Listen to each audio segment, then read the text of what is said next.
Okay, well, hi everyone. Thanks so much for being here. We're really excited to start off our workshop on entrepreneurial finance and innovation for this year. So thank you all for being here today. We're super excited to have Sean presenting his paper. Just a quick couple logistics. It's going to be a 40-minute presentation. We can pause a couple times throughout if there's kind of clarifying questions and so forth. Although we will have afterwards a 15-minute discussion and then some Q&A. If you have questions throughout, feel free to put them in the chat, and the organizers, we're going to be monitoring those and we'll pull for those if we have some breaks for questions. Next week, or actually I should say 2 weeks from now, on October 3rd, we're going to have our next workshop with Anna Babis from WashU. So please register for that on our website. And again, I think Mike put it in the chat already, the link for our website. So please go ahead and register so we can join for that. With that, one of the other organizers, let me know if I forgot something otherwise, but otherwise we will get started. Sean, whenever you're ready, take it away. Great. Well, thanks so much to the organizers for having me, and thanks everyone for joining. This talk is on why are small businesses slow to adopt profitable opportunities, and it's joint work with Paul Gertler and Ulrike Malmendier at UC Berkeley and Waldo Ojeda at Baruch College.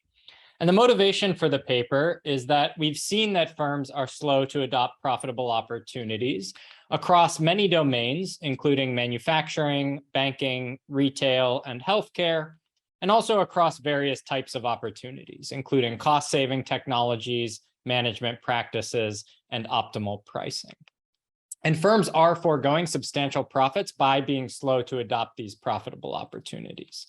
And that's true across the firm size distribution. So it's true for small and medium enterprises. In Broom, Carlin, and Shore, they were foregoing a 28% increase in productivity by failing to adopt a profitable business opportunity. It is true for medium and large firms. In Bloom et al., they were foregoing a 17% increase in productivity by failing to adopt a profitable opportunity. And it's true for large retail chains in Della Vigna and Genskow, who were foregoing a $16 million increase in annual profits, which was about 2% of their revenue, and of course, a higher percent of their profits. So the question that we're asking in this paper is why? And the literature has pointed to several things that may be contributing, including a lack of information, fixed costs combined with credit constraints or combined with uncertainty, as well as misaligned incentives within the firm, where the person who's making the decision about whether to adopt a profitable opportunity may not be the same as the person who has the profit maximizing incentives of the firm in mind. But even when these standard economic frictions are removed, firms are still slow to adopt profitable opportunities. So when we ask why in this paper, we're not saying these other constraints aren't important, but we're showing that even when you shut down these constraints that have been identified in the literature, there are still frictions to adopting profitable opportunities. So in the Bloom et al. Paper, there's this quote that says, even once the owners become convinced of the need to adopt a practice. So in their paper, they found that lack of information was the main constraint, but even when the owners became convinced of the need to adopt a practice, firms were still slow to adopt profitable opportunities. They would still often take several months to do so. There's also a constraint that's talked about a lot in the Della Vigna and Genskow paper, which is managerial inertia. And then the Mishra, Prabhala, and Rajan paper about why banks are slow to adopt credit bureau technology talks a lot about stickiness in organizational structures and practices. But these last two constraints are a bit unsatisfactory in the sense that we want to ask a follow-up question, which is, well, why are firms exhibiting inertia in their organizational practices, even though these behaviors are reducing their profits? And even in the absence of informational frictions, fixed costs, or misaligned incentives. And so the method that we're going to use in this paper to get at that question is a randomized controlled trial in Mexico, where we're going to test 3 potential explanations, which will be limited memory, present bias, and a lack of trust in other firms.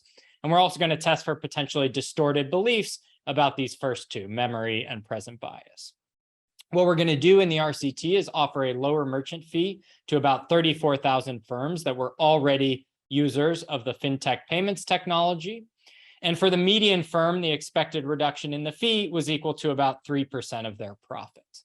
And so if you're thinking about whether that's large or small, when we were designing the RCT and we were thinking about it, we thought about, well, take 3% of your annual income, think about what number that would be, and then think about whether you would take a 1-minute action in order to increase your income by that many dollars. What we're going to randomize in the RCT is first the value of the offer, how much the fintech company offers to reduce the merchant fee so that we have some random variation in the value of the offer. We're going to randomize whether the fintech company sets a deadline to accept the offer, whether they send a reminder about the offer, and whether the fintech company says in advance that it will send a reminder, which I'm going to call the anticipated reminder. And the RCT design was motivated by an augmented version of a model by Keith Erickson, where he, in the model, is trying to explain how present bias and limited memory can interact to affect task completion. And then we're going to augment the model to include trust. And the reason we do that is we have one result that I'll talk about later that can't be explained by the Erickson model. And so then we conducted a survey. We came up with some hypotheses about what could explain that unexpected result. We did a survey with a subsample of firms to generate evidence for those hypotheses. And we found that it really seemed to be trust that was the mechanism. So we're going to augment the model to include trust. So here's an example of what the treatments look like. On the left, you can see the no reminder, no deadline arm, or this is also the initial email that the unanticipated reminder, no deadline arm gets, because both of those groups are going to get the same initial email. So you can see here that at the top of the email in large letters, the fintech company is telling them what their new fee will be, that this is an offer to lower their merchant fee. They're offering to lower it for 6 months. And then what this asterisk says, it's cut off here, but it says that it reverts to their current fee at the end of the 6 months. The reason for that is that the fintech company was terrified that if these small businesses were not elastic to the lower fee, that they would lose a lot of money on this experiment. And you can see that there's a button that they have to click to activate the lower fee. And once they click the button, there's a form that they can enter their information in to activate the lower fee. We also tell them it'll only take 1 minute to complete. And the reason for that is that we wanted to give them our best estimate of the time cost of completing the offer. On the right, you see the anticipated reminder and deadline arm. Now you could also have an anticipated reminder, no deadline, et cetera. So everything's cross-randomized. But here you can see the deadline, it's in bold red letters. They have to fill the form by October 6th. We sent these emails on September 29th, so that's 8 days later. And then you'll see the anticipated reminder treatment. We tell them they'll receive a reminder on October 5th, which is day 7. So to give you a preview of the findings, we find that reminders increase take-up of the lower merchant fee by 18%, which is evidence that firms are forgetful and that this reminder is reminding them and causing them to take up this profitable opportunity. We find that deadlines do not increase take-up, which is evidence that present bias does not explain non-adoption in this context. We find that anticipated reminders do not reduce initial take-up, which in the model is evidence of overconfidence about memory. So to give you the intuition behind that, the reason we included this anticipated reminder arm is that if you imagine that if you had perfect memory, it would be optimal for you to wait. You don't have to be present biased for that to be true. You could just be rationally be very busy today. So that in the model is you got a bad cost draw today and you're expecting a better cost draw in the future. So it would be optimal for you to wait. But if you have limited memory and you have accurate beliefs about your memory, that's going to push some of those firms to adopt on day 1, even if it would, if they had perfect memory, be optimal for them to wait. Now, if we introduce overconfidence about memory, those firms are going to adopt less on day 1 because they think they're going to remember anyway. Now, if we send them an anticipated reminder if they have overconfidence about memory, that's going to have no effect on day 1 take-up. Everyone's just going to have lower take-up on day 1, regardless of whether they know they're going to get a reminder, because they're not worried about forgetting anyway, so they don't care whether you're going to send them a reminder. Whereas if firms have accurate beliefs about their memory and they're forgetful, then the anticipated reminder will reduce day 1 take-up, because now they say, oh, great, it would be optimal for me to wait if I didn't have to worry about forgetting. And now I don't have to worry about forgetting because I know I'm going to get this reminder. So here we don't see that reduction in day 1 take-up from the anticipated reminder. which is evidence in the model about that they're overconfident about memory. And then second, when we send the reminders, the anticipated reminder increases final take-up, meaning take-up once we send the reminder, by more than unanticipated reminders. That's by an additional 7%. And then this result is something that that cannot be predicted by the Ericsson model that we went into the RCT with. So then we came up with some hypotheses about what could be explaining that unexpected finding, that something about knowing you were going to get the reminder led to higher take-up once they received the reminder than receiving a reminder that you didn't know you were going to get. And what we find in the survey is that the anticipated reminders change the firm's perception of the offer's value, and that's coming through trust. And in particular, the effect of the anticipated reminder is concentrated among low trust firms. So this would be a good time if there are any questions to pause for those. We currently have no questions in the chat. If anyone does have questions, please put them in the chat. But for the moment, I think you're being very clear, Sean. So keep going. Perfect. Thank you. All right. So let me get into the model that we went into the experiment with. So we went in with the Ericsson model, and then we're going to augment it to include a lack of trust. And the model is going to fix ideas about present bias, limited memory, and a lack of trust. So the model allows for biased beliefs, which can be naivete about present bias, which is standard, as well as overconfidence about memory. The present bias is going to take the standard beta delta form, and then you're going to have beliefs about your present bias, which are beta hat. And then we're going to say you're naive if your beta hat is greater than your actual beta. Memory is going to enter the model as a probability of remembering at time t, conditional on remembering at t-1, and I'm going to call that rho t. And you're going to have beliefs about your memory, rho hat t, where you can be overconfident about your memory if rho hat is greater than rho, meaning you think your probability of remembering is greater than it is. And then we're going to add the probability that the firm assigns to the offer being true, which is going to be alpha t. And so that's going to be how we capture trust in the model. So there's going to be a cost CT drawn each period from a known distribution. And the agent is going to act based on their current value function, where if they act today, they're going to pay that cost and they're going to get the benefit tomorrow. There actually was a one-day delay before the offer the lower fee was activated. And so they're going to get that benefit Y. They're only going to get it if the offer is true, which they assign a value alpha t based on whether they trust the offer. And then they're going to get that discounted by beta delta since they get the benefit starting tomorrow. And you can think of Y as kind of the flow benefit of the lower fee. If they don't act, they're going to still have some continuation value because there's going to be a possibility that they act in a future period. And so that's what this ET VT plus 1 is going to be. That's the perceived continuation value, where the expectation is over future cost draws. So they know the distribution of costs, but not which actual draws they'll get. And then the hat on the V here denotes that it's going to be a function of beta hats rather than betas, because what actually matters today is your real beta. But when you're thinking about the future, if you're naive about your present bias, you're going to take into account your beta hat. There's going to be a deadline in period cap T. And then by backwards induction from the deadline, there's going to be some threshold C star where you adopt if your cost draw is below the threshold.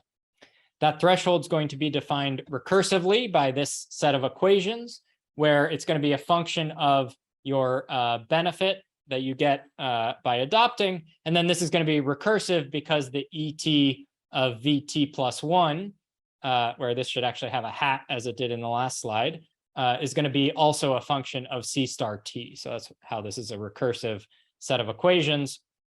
Then we're going to get a probability of adopting at period T. That's going to be a function of the probability that you remember in period T, the probability you haven't already adopted before T, and then multiplied by whether it's optimal for you to adopt, or the probability it's optimal for you to adopt at period T. So that's going to give us the probability you adopt at period T. We're still working on the structural estimation of this model to quantify, for example, how important is trust relative to these other parameters. But in the structural estimation, the moments are given by this last equation. So there are a few predictions of the model that we're going to take to the data. The first one is obvious. It's that a higher value of the offer or a higher Y in the model is going to lead to higher take-up of the offer. The second is that reminders are going to increase take-up of the offer if firms are forgetful, if rho is less than 1. Deadlines are going to increase take-up if firms are present biased, if beta is less than 1. And that increase in take-up is going to partly occur at period 1 rather than at the time of the deadline, if firms are at least partially aware of their limited memory. So they have a rho hat that's less than 1, and it could be equal to their actual rho. And so that's one of the main points of Keith Erickson's paper and the model, is that in standard beta delta, you predict a big spike in adoption at the deadline. In practice, you often see that a deadline will increase take up in period 1, and that's because of this interaction between memory and present bias.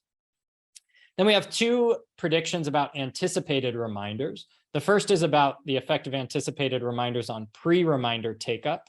And there, the prediction is that anticipated reminders will reduce take-up in period 1 compared to an unanticipated reminder if firms are forgetful and have accurate beliefs about their memory. There's going to be no effect on take-up in period 1 if firms are fully overconfident about their memory. And then we have a second prediction about anticipated reminders and post-reminder take-up, where the anticipated reminders will not affect take-up compared to the unanticipated reminder by the time you get the reminder, if firms inherently trust the offer, which is alpha equals 1 in the model. But anticipated reminders can increase post-reminder take-up compared to the unanticipated reminder if some firms distrust the offer, and if the anticipated reminder increases their trust in the offer. So looks like there are still no questions in the chat, so let me continue on to the experimental setting. So our research partner is a fintech payments company, and that company wanted to offer a lower merchant fee to measure elasticity. So the whole reason they partnered with us in the first place was they charge a merchant fee to the small businesses who use this technology. That's a % of the transaction, and they had no idea whether that was the optimal fee to charge or not. They had some sense that these small businesses can steer customers to some extent between cards and cash, and they have some unobserved cost of using cash. So a lower merchant fee might be elastic to that lower merchant fee and increase their card payments relative to cash if they got a lower fee. The firms in our sample were already users of the fintech's point of sale terminal hardware and app. So we're not talking about adopting the fintech payments technology. All the firms already had the technology. The profitable opportunity we're talking about is just this cost savings of the lower merchant fee. So what is the merchant fee? It's a % of the sale that the firm pays to accept card payments. And prior to our experiment, firms paid either a 3.5% or 3.75% merchant fee. And then in our experiment, the fintech company offers them either a 2.75% or 3% fee, where which one of those two they get offered is going to be randomly determined. And as you saw in the email, that's going to be for the next 6 months, and then the fee reverts to the current fee. The logistics were that the messages were sent by the fintech company via email and SMS. These small businesses do receive emails periodically from the fintech company, so they're receiving an email from the same email address from them. What they have in the email is that button that they have to click to get to an online form to accept the lower fee. It takes about 1 minute to complete, and we said that in the email. And then you may be worried, as we were, that the owner of the firm is not the person who's actually receiving the email, and that could be a reason for non-adoption. So we asked about that in the survey, and it turns out that the owner of the firm was the email recipient for about 88% of the sample. So we have a sample of about 34,000 firms. Those 34,000 firms are the top quartile of the fintech company's users. So they have about 4 times this many users, but we restricted to the experiment to these 34,000 who are the top quartile of users to ensure that the offer would be sufficiently valuable, because we didn't want a reason for non-adoption to be just that some of the firms in the data never use the card payment technology, even though they have it. So our main outcome is going to be take up from administrative data. And then we're also going to conduct a survey of a small sample of firms to explore mechanisms. Now, we are very constrained by things imposed by our research partner, the fintech company, in terms of how many surveys we could conduct. So we only have 430 surveys. That's a small subsample of our overall sample. This is an example of one of the firms in our sample. This is a coffee shop in Mexico City. You can see what the technology, what the fintech payments technology looks like. You're probably familiar with it when you go into coffee shops. There's a tablet, there's a small Bluetooth POS terminal that you can tap your card to, or insert your card, or tap your Apple Pay. And then here they can they enter the amount and process your payment. So what do these firms look like? They are small businesses. So the mean number of employees is 3.5. The median is 3 employees. You can see here there are some 1 employee businesses, but that's less than 20% of our sample. And then the bulk of the mass is 2 to 5 person businesses. Now, if you compare this to the overall firm size distribution in Mexico, it actually approximates that distribution quite well. So obviously in the full firm size distribution, there are some outliers with tens of thousands of employees. We have one outlier in the data not shown in this graph that has 150 employees, but the bulk of the mass in the overall firm size distribution in Mexico is also where the bulk of the mass in our samples, in our experimental samples distribution is. Here are some other characteristics. So you can see here about 44% of these businesses are owned by women. Average owner age is 39, and they're spread out between small retailers, restaurants, professionals, which would be like a small doctor's office. And then we're going to also exploit variation in this variable, which is how long have they been using the fintech payments technology. The average time they've been using it is about 2 years, or 24 months. So here's our experimental timeline. On day 1, we sent out the offer. That was September 29th, 2020. There's a no deadline, no reminder group. So they just receive the offer on day 1, and then nothing else happens for the rest of the time. The anticipated reminder group receives the offer with a sentence telling them that they'll receive the reminder on October 5th, and then they get that reminder on October 5th. The unanticipated reminder group receives the offer, but we don't tell them anything about the reminder. And then we send them the reminder on October 5th. That reminder email is going to look identical to the anticipated reminder group's reminder email. And then the deadline group will receive the offer, and they're also going to be informed about the deadline date. And then on day 8 is the deadline. If they're in the no reminder group, they could continue adopting after the no deadline group could continue adopting after the deadline. And then we also have cross randomizations between these treatment arms. So you could be, for example, in the unanticipated reminder and deadline group. Now, you may have noticed that September 2020, we were still very much in the middle of the pandemic. We were actually originally supposed to launch the experiment on March 24th, 2020. Of course, that didn't happen, and you can see why here. Here's the sales of our sample, which we were tracking in the admin data as COVID had hit the US, hadn't hit Mexico yet. And then you can see that sales dropped substantially in March and April. So we pulled the plug on doing the experiment in March and agreed with the fintech company that once sales had recovered to pre-pandemic levels, that meant these businesses were open and operating again, and we would do the experiment at that point in time. And we also redefined the sample so that any businesses that had shut down and not reopened, or shut down and had way less sales due to COVID, were no longer, if they were no longer in the top quartile of users, they would no longer be in the sample. So you can see that by August 2020, sales had recovered. And so then we did the experiment in September. So let me jump into the results if there are still no questions. Before I get into the non-standard economic frictions types of constraints, first, incentives do matter.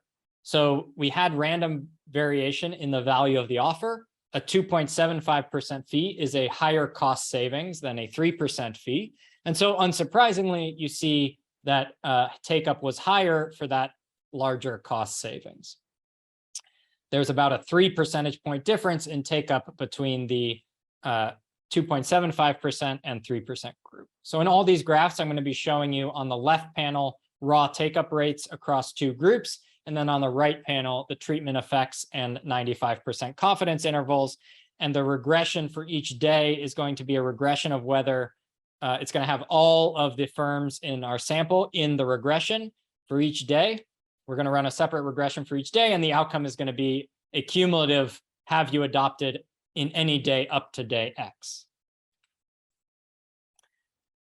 Reminders also increase take-up, and actually by more than that difference in incentives that we saw in the last graph. So reminders increase take-up by about 5 percentage points compared to a 26% level of take-up in the no reminder group. So in relative terms, that's an 18% increase in the probability of taking up if you were in the reminder group. You can see that that effect also occurred exactly on the day that we sent the reminder, which was day 7. The reminder effect also persists over time. So you might be thinking, well, there was in the no deadline groups, they could continue adopting after the reminder. Maybe the people in the no reminder group ended up remembering later and adopting. And so in that case, take-up would catch up in the no reminder group over time. You can see here where we're showing over the next 6 months that doesn't happen. This 5 percentage point gap in take-up remains over time. Next, moving to the effect of deadlines, we find that deadlines do not increase overall take-up. They do actually reduce take-up on day 1 by about 1 percentage point, but then take-up in the deadline group catches up by the deadline, and there's no statistically significant difference in take-up by day 8. Now, you might say, well, there is a positive point estimate here, so maybe these firms are present biased, and you just don't have enough power to detect that. But if that were the case, then if it were that they were present biased, we would expect, if this were caused by present bias, we would expect that gap to remain over time because the firms in the no deadline group would just keep procrastinating perpetually and never adopt. If, on the other hand, this potential gap here were due to just the firms rationally waiting to adopt and they're not in fact present biased, then we would find that in the no deadline group, they catch up quickly after the deadline because they were just waiting for a day they were less busy. That day is going to happen, and then their take-up is going to catch up. And that's exactly what we see. So it only takes about 3 days for adoption after the deadline for adoption in the no deadline group to catch up to adoption in the deadline group, and then it actually surpasses it. And so you see higher eventual take-up in the no deadline group where they could continue adopting after the deadline.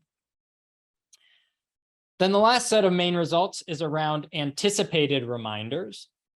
So anticipated reminders, remember in the model, we had the prediction that if firms are forgetful and they have accurate beliefs about memory, anticipated reminders will lead to a decrease in take-up on day 1. We don't see that, which in the model is evidence of overconfidence about memory. So we actually have the opposite sign point estimate here, but no statistically significant difference in take-up on day 1. And then after we send the reminder, we do see a statistically significant difference in take-up between the anticipated reminder and unanticipated reminder groups. And by the time of the deadline, take-up is 2 percentage points higher in the anticipated reminder group than the unanticipated reminder group. And that effect also persists over time after the deadline.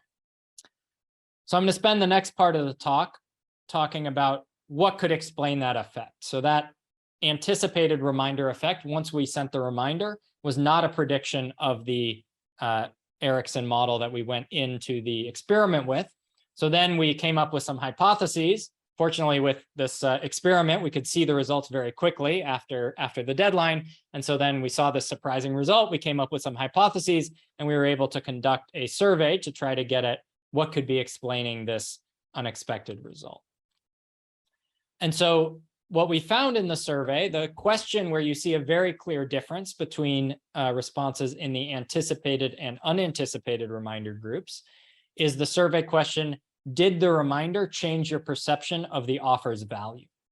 So on the graph on the right, what you see is the percent of firms who respond yes to that survey question. Yes, the reminder changed my perception of the offer's value. And so what you can see is that in the anticipated reminder arm, they were much more likely to say that the reminder changed their perception of the offer's value. Now, that's not necessarily trust, but you can see how it would be if you think about trust as we think about it in the model as if you think about the perceived offer's value as some probability that the offer is true or they're not trying to take advantage of you, times the benefit to you if the offer is true. The more direct evidence on trust comes from our next test, where we have a number of general social survey measures, where we try to measure things like trust, reciprocity, procrastination, memory, overconfidence, and attention, by asking them to say how much they agree with the following statements. This is just copying the general social survey. And we do that on a 1 to 5 scale. So we have a question about trust. I trust advertised offers, as well as all of these other measures.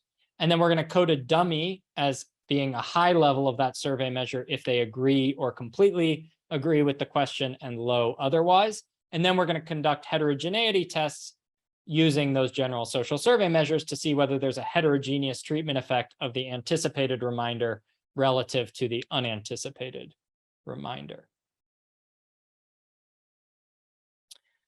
So what we see when we do that heterogeneous treatment effect is that the effect of the anticipated reminder relative to the unanticipated reminder is entirely concentrated among firms with low general trust, whereas we see higher overall levels of take-up, but no effect of the anticipated reminder among firms with high general levels of trust.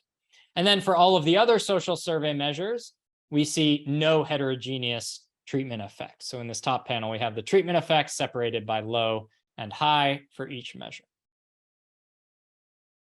I see there is one question in the chat. I can pause for that now.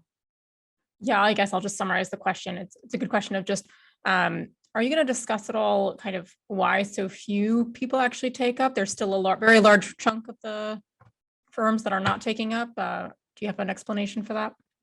Yeah, so we do ask a survey question. So it is accurate that 70% of the sample never takes up the offer. And so we have a survey question that asks the firms, why didn't you take up the offer?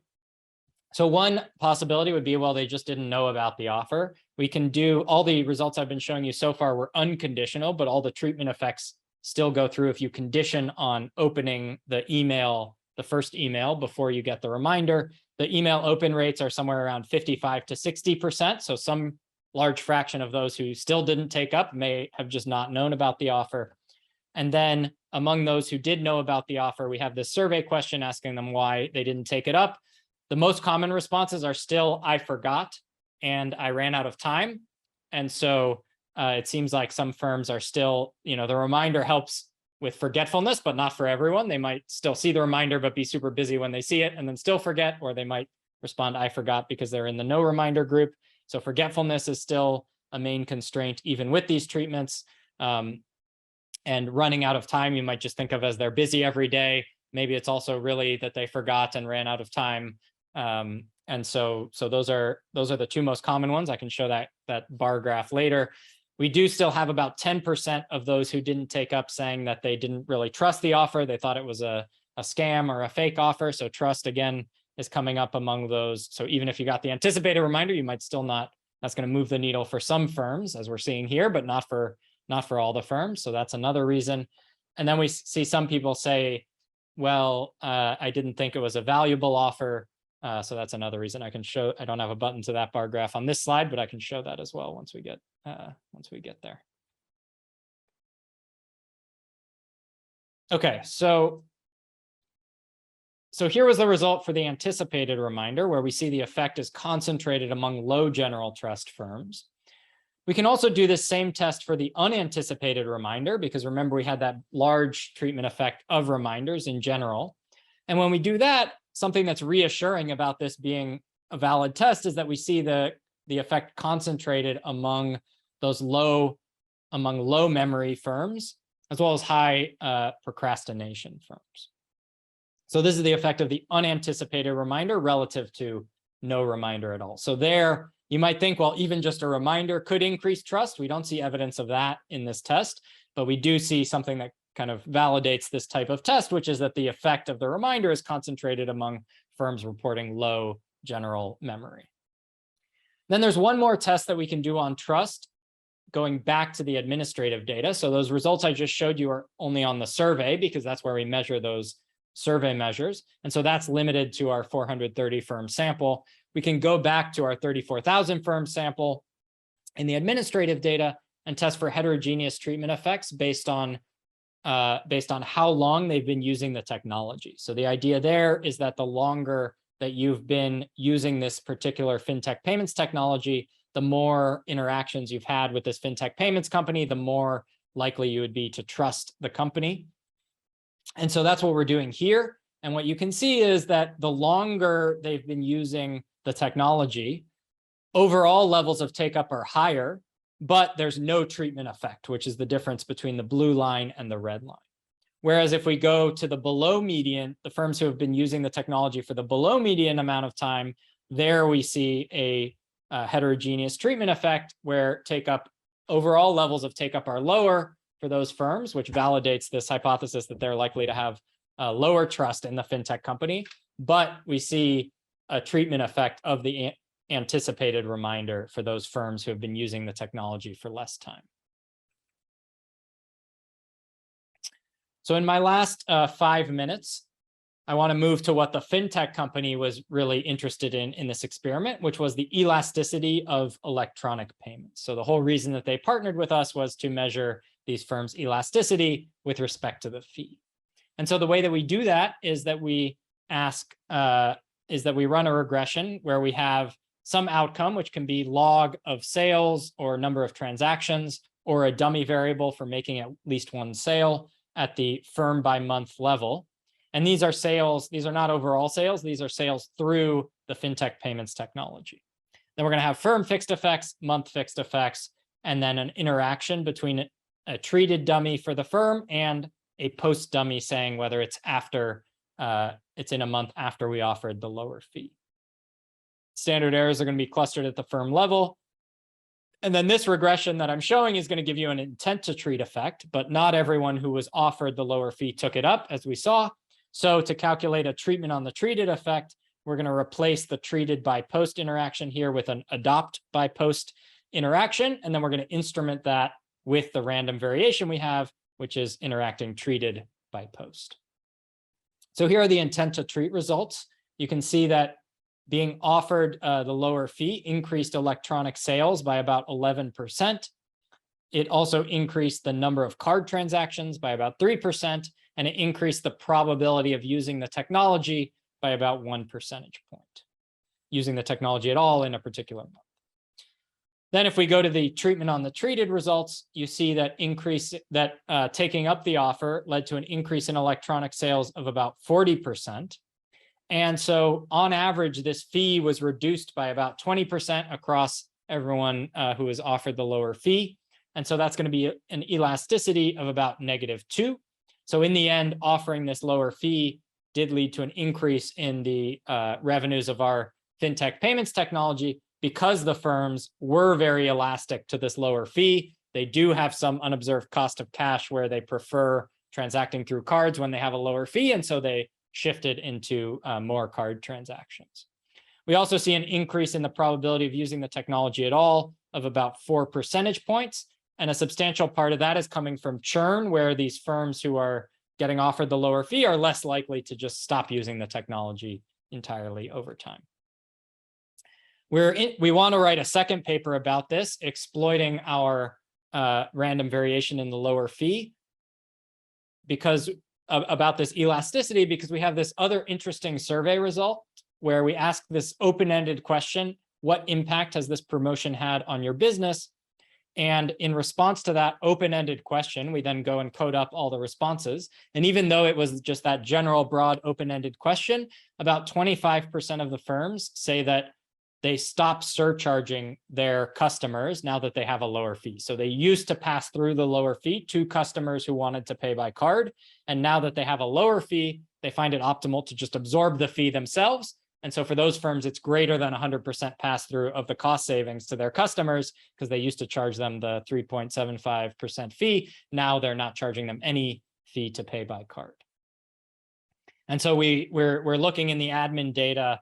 We think we have a way to actually measure in the admin data for a subset of the firms whether they're passing through this fee. So we can go back to the admin data and hopefully write a second paper on pass through, where we think the IO of this around your competitors, whether you're passing through the fee using the exogenous variation and whether you got a lower fee, will be very interesting.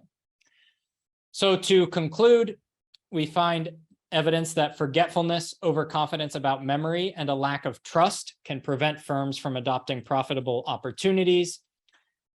And we think that this means that the analysis of constraints to firms' adoption of profitable opportunities would benefit from also considering mechanisms beyond the standard economic frictions. We're not saying that these mechanisms we found evidence for are more important constraints than the standard economic frictions in the literature. We're just saying that even when these standard economic frictions are removed, there are still other constraints that are going to prevent firms from adopting profitable opportunities. There are well-known behavioral determinants of individuals failing to act, and we're showing evidence here that those can also affect firms. And finally, we have evidence that a lack of trust is a key friction. And we want to make the broader point that there have been some papers on firms, for example, firms in developing countries that find that in survey evidence that they mention trust in their firm-to-firm interactions being important, but we don't have really solid evidence on the importance of trust in firm-to-firm interactions. Here we had an intervention that moved the needle on whether firms trusted another firm, and that then moved the needle on whether they were adopting a profitable opportunity. And we think this lack of trust may be prevalent in many firm-to-firm interactions. Thank you. All righty, excellent. So now we're going to turn over to discussion and then some Q&A. Our discussant, Kelly Hsu, unfortunately couldn't be here today. So the organizers, we have all read the paper, and Mike has some slides that he'll be showing. I'm sure that the rest of us can chime in if that's optimal. But yeah, go ahead, Mike. Great. Thanks again, Sean, for presenting. And thanks to the wonderful organizers for inviting me to discuss this paper. Sorry. Okay, so in one slide, I think this research question is pretty clear. Sean did a great job of summarizing it. I actually saw this paper a couple of weeks ago too. So what role do behavioral explanations that I think are often analyzed in the consumer individual setting play in the slow uptake of profitable opportunities for firms, particularly small firms? I think the motivation is pretty clear. Why do small businesses or just businesses overall leave money on the table? So this is there's a whole host of ways they can do this: productivity enhancements, discounts provided as they did in this experiment, and the like. This, of course, is an experimental setting. They also have this pilot and a survey. I think it's a great mix of methods. And I have, or I should say, we have little to say about that. The patterns presented are consistent mainly with trust. They're able to rule out this present bias story, although we have some comments on that. There's some evidence for imperfect memory and incorrect beliefs, or I think overconfidence is the other way to say it about memory. So who cares about this? Well, this fairly large literature on management hasn't done a lot on the behavioral explanation. And so this opens up the door for alternative interventions and expansion. Okay, so to start, I think, the paper has a sort of standard question title. I think there's something to be said for saying what you found. And so I did a little thing here. Is it alternative way to summarize this paper is small businesses' lack of trust and forgetfulness leaves money on the table. So, you can use that as you want, and you don't have to cite us for that. But I think it's pretty clear what the paper finds, and the title could say something there. And in terms of a picture, I feel like this one does most of it. So they have the prediction 5 and prediction 4 about the role of reminders and trust. And basically, it's coming from this difference between the reminder set and the no reminder set. Basically those bars don't overlap. There's a lot more variation that's being exploited in the paper, but if I had to pick a figure, I think this is the one I do. I sort of boxed the standard errors there. But overall, they take this result and a few others and say, based on prediction 4, the lack of negative differences. So the idea would have been, you would have seen the opposite, and what you find, if anything, is there's a positive difference, statistically insignificant one, between the reminder and non-reminder set. So overall, I think it's a pretty convincing set of evidence for behavioral explanations behind the slow uptake in positive NPV projects. I think it's unambiguous that the project provided by the research team was positive NPV. So they're able to rule out present bias. And I think this is pretty important for future work. That's a kind of constant issue in a lot of these settings. Also, I want to say, I think this is an excellent template. If you're not interested in the topic, although this audience is, an excellent combination of a pilot study, experimental design, attention to theory, and saying, well, we need to learn more, let's do a survey. I think it's a great combination of things. And anyone who's interested in applying this in a developing or developed country setting should read the paper just, if anything, just for that. And I think we have, in terms of suggestions or comments, mainly interpretation and external validity suggestions, because as anyone who's run something like this knows, I can't go tell you, and nor would you listen, to go do X because you can't run this experiment again.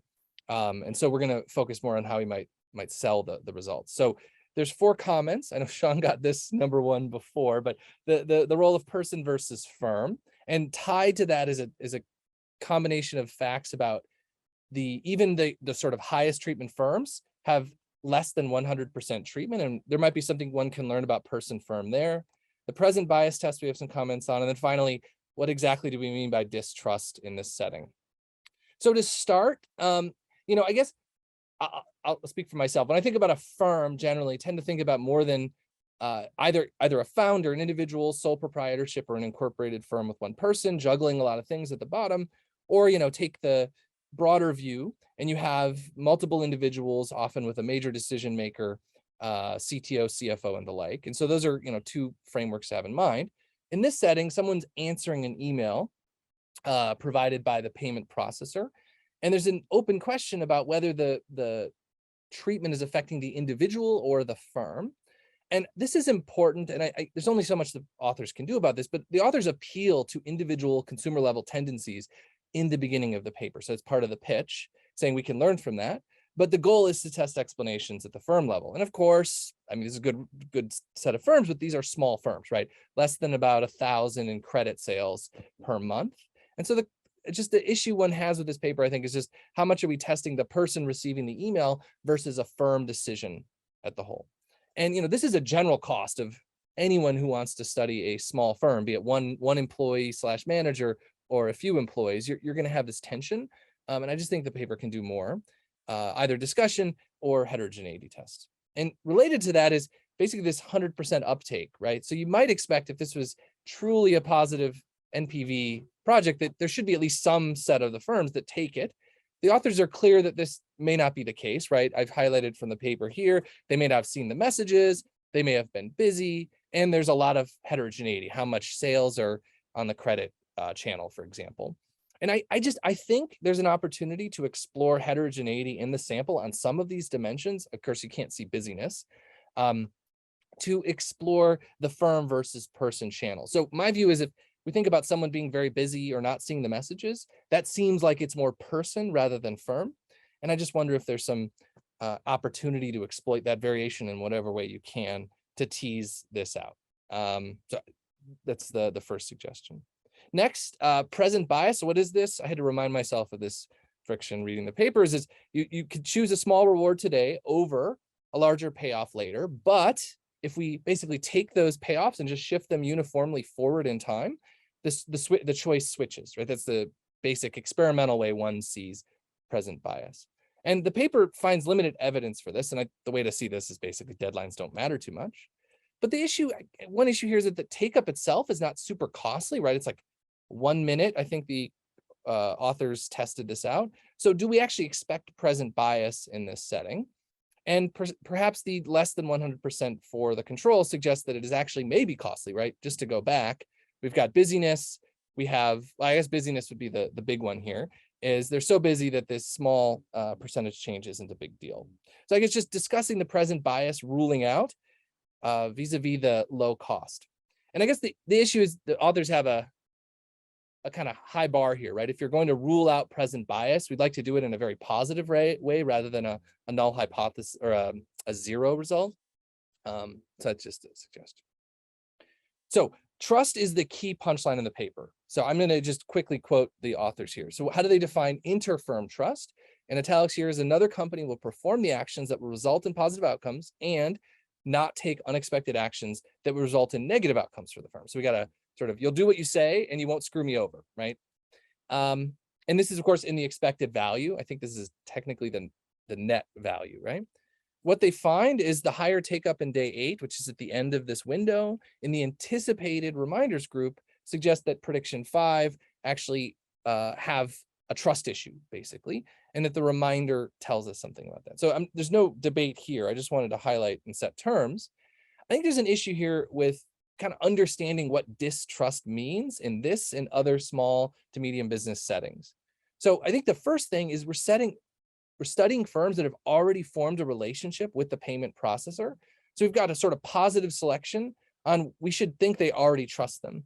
And so the bar is fairly high for distrust, at least in my view, to show up. Now, one argument is, well, this is just attenuated results, right? It's going to be very hard to find evidence for prediction 5 because we're in this setting.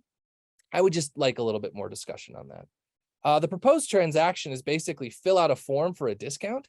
It's not a demand for much. So I have a little screenshot here from an article about alternative payment providers in the US, right? There's 10 Square. And my view is trust in this setting shows up when I decide to switch from one provider to another. Am I going to trust that that provider provides the services they're going to do? It's not obvious to me that lowering a fee triggers a sort of trust-like setting. And I think this is just a way the paper has to be written. It's not so much that it's not right. I think there are ways to sell this a little bit better. So I think of trust as clearly mattering for a switching or incurring a major upfront cost. And that's just not what's going on here. And I think I can be convinced otherwise. Oh, and I should be clear, like, oops, didn't mean to do that. Sorry. If any of the co-organizers want to, 1 second, sorry, hit the wrong button. There we go. Yes, just do that. I'll finish it up, and I'll let the other co-organizers step in at the end. So there are some alternative explanations to this trust mechanism. So we have this cost benefit analysis, which asks the question, how big is the financial gain, of course, relative to the time? And I think that's really the cost here. I think it's helpful to talk about how long are these conditions, like how long does it someone to make this decision outside of the experiment? What is the cost of understanding the offer? Are there some downstream effects they might be considering? And of course, reference points are everything here. They generate a lot. Firms that have a lot of profit and fast growing businesses may not see this as a big deal. And I think you have some heterogeneity in the data where you can split samples by profitable or maybe high and low. At least I remember seeing that at the conference before. And then I think this heterogeneity will do a lot to address this alternative explanations for trust. And some suggestions on this front is, do you observe lower turnover among customers who adopted? And you did show the sort of post-experimental window near the end of the slides. But I think something like, are happy customers, are they actually staying longer, those that have the fee? And I don't know if the provider is going to let you see this data. And then on top of that is just habits in the industry overall. The competitors in Mexico, at least, are they offering similar types of offers? And is this leading to switching? And again, I think this is asking you to get more data from the provider, which may be a big ask, but it's, that's our job as discussants, is to bring up things that may not be doable. Okay. So overall, I think the results are pretty clear. Slow adoption, the positive MP projects. There's a role for behavioral frictions. And I think is a huge and important punchline that could inform lots of work, both experimental and otherwise, in entrepreneurship and economics overall. There's a very clean experimental setting that distrust matters. Notwithstanding what I said before, I do think trust is an issue. I just want the authors to do a little bit more to convince us that this setting is ideal for that. And of course, memory. And overall, I think this is a template for future researchers and the PhD students in the room to run field experiments. There's a clean design and a great appeal to theory.